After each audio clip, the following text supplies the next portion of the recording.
Myself, Dr. Nagarjuna, consultant neurosurgeon and assistant professor of neurosurgery at Usmania General Hospital and Usmania Medical College.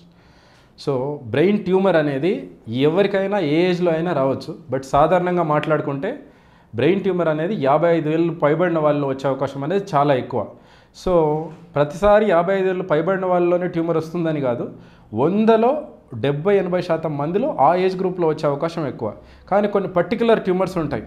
So ఆ tumours చిన్న పిల్లల్లో particular 20 ఏళ్ళ కింద వచ్చేవి అని, లేదు అని అంటే పుట్టుకతో వచ్చే ట్యూమర్స్ కూడా కొన్ని ఉంటాయి.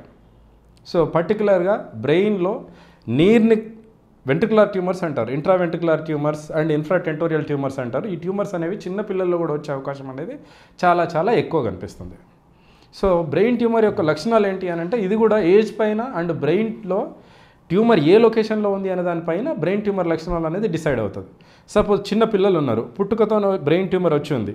సో పిల్లలు అనేవాళ్ళు బయటకు చెప్పలేరు, వాళ్ళకి హెడేక్ వస్తుందా, వాళ్ళకు ఫిట్స్ వస్తుందా, వాళ్ళకి ఏదైనా గుర్తుపెట్టుకోవడానికి ఇబ్బంది ఉందా అనేది చెప్పలేరు. సో పిల్లల్లో బ్రెయిన్ ట్యూమర్స్ని ఎట్లా డిటెక్ట్ చేయడం అని అంటే, తల అనేది ఉబ్బడం, మనం మాడ అంటాం, దాన్నే యాంటీరియర్ ఫాంటనెల్లా అంటారు టెక్నికల్ టర్మ్స్లో. సో యాంటీరియర్ ఫాంటనెల్లా అనేది ఉబ్బడం, విపరీతంగా వాంతులు అవ్వడం, పాలు తాగలేకపోవడం, పర్సిస్టెంట్గా ఇరిటబుల్గా ఉండడం, నెక్స్ట్ ఫిట్స్ రావడం, కళ్ళు తేరేయడం, టోనిక్ పోస్చరింగ్ అంటారు, కాళ్ళు చేతులు ఇట్లా బిగబట్టినట్టు ఉండడం, ఫిట్స్ రావడం. సో ఇవన్నీ పిల్లల్లో ఉండే లక్షణాలు.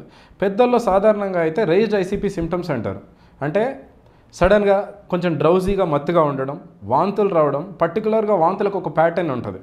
అండ్ హెడేక్ కూడా. హెడేక్ అనేది కామన్గా చాలామందికి మనం రోజువారీగా చూస్తున్న హెడేక్స్లో 100లో 90% కన్నా ఎక్కువ హెడేక్స్ వాస్కులర్ హెడేక్స్ అంటాం. అంటే దానిలో బ్రెయిన్ స్కాన్ చేసినా కూడా మీకు ఏం కనిపించదు. సో హెడేక్, బ్రెయిన్ ట్యూమర్ ఉన్న వాళ్ళకి బ్రెయిన్ ట్యూమర్ లేకుండా వచ్చే హెడేక్ డిఫరెన్స్ అనేది ప్రజలకు చాలా అవసరం. సో పర్టికులర్గా బ్రెయిన్ ట్యూమర్ ఉండి హెడేక్ వచ్చిన వాళ్ళ సిమ్టమ్స్ ఎట్లా ఉంటాయంటే, పొద్దున లేవగానే హెడేక్ రావడం, అండ్ ఒకవేళ ఆల్రెడీ రోజంతా హెడేక్ ఉన్న వాళ్ళు మార్నింగ్ టైంలో కొంచెం అగ్రెసివ్గా సివియర్గా అనిపించడం, హెడేక్తో పాటు వామిటింగ్స్ అవ్వడం, వామిటింగ్స్ అయ్యాక కొంచెం రిలీఫ్ అనిపించడం, వామిటింగ్స్ అయ్యాక హెడేక్ అనేది ఎంతో కొంత తీవ్రత తగ్గడం, అండ్ కిందకు వంగినప్పుడు కానీ, కిందకు వంగే సపోజ్ ఇంట్లో ఉన్నప్పుడు వాళ్ళ డే కేర్ వర్క్స్ కానీ, ఇంట్లో ఊడుస్తున్నప్పుడు కానీ, కిందికి వంగి చేసే పనులు ఏదన్నా చేస్తున్నప్పుడు హెడేక్ అనేది ఎక్కువ అవడం, దగ్గినప్పుడు తుమ్మినప్పుడు హెడేక్ అనేది ఎక్కువ అవడం అనేది బ్రెయిన్ ట్యూమర్లో వచ్చే హెడేక్ అని లక్షణం పర్టికులర్గా.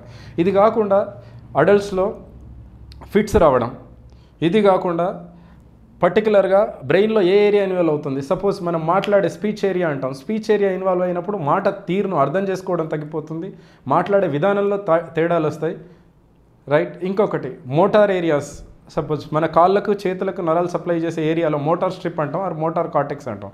ఆ ఏరియాలో బ్రెయిన్ ట్యూమర్ వచ్చినప్పుడు ఆటోమేటిక్గా మనకు రైట్ సైడ్ బ్రెయిన్ ట్యూమర్ ఉంది అని అంటే లెఫ్ట్ సైడ్ కాలు చేయి వీక్ అనిపించడం. సో అది ఉన్న ఏరియాను బట్టి బ్రెయిన్లో పైన భాగంలో ట్యూమర్ ఉంది, మిడ్ లైన్కి దగ్గరలో ఉంది అని అంటే కాలు పడిపోయే అవకాశం ఎక్కువ ఉంటుంది. కింద భాగంలో బయట సైడ్ మాత్రమే ఉంది అని అంటే చెయ్యి పడిపోయే అవకాశం ఎక్కువ ఉంటుంది. ఇది కాకుండా బ్రెయిన్లో 2 సైడ్ల నుంచి వచ్చే నరాలు మధ్యలో వచ్చి కనెక్ట్ అవుతాయి. ఆ ఏరియాలో వచ్చింది అని అంటే చెయ్యి కాలు 2 పడిపోయే అవకాశం ఉంటుంది. సో సపోజ్ బ్రెయిన్లో కుడిపక్క ట్యూమర్ ఉంది అని అంటే ఎడం పక్క కాలు చెయ్యి వీక్నెస్, ఎడం పక్కన మొహం వీక్నెస్ ఉంటుంది. మనం గుర్తుంచుకోవాల్సింది ఏంటి అంటే, ముఖం వీక్నెస్ అనేది ఎక్కడ ఉంటుందో దాని ఆపోజిట్ సైడ్ మూతి వంకర పోతుంది. సో మనకు ఒక పేషెంట్కి మూతి వంకర ఎడం పక్క తిరుగుతుంది అని అంటే ప్రాబ్లం ఎడం పక్క అని కాదు, కుడి పక్కన ఉండే అవకాశం ఉంటుంది. ఇవి సహజంగా బ్రెయిన్ ట్యూమర్లో ఉండే లక్షణాలు.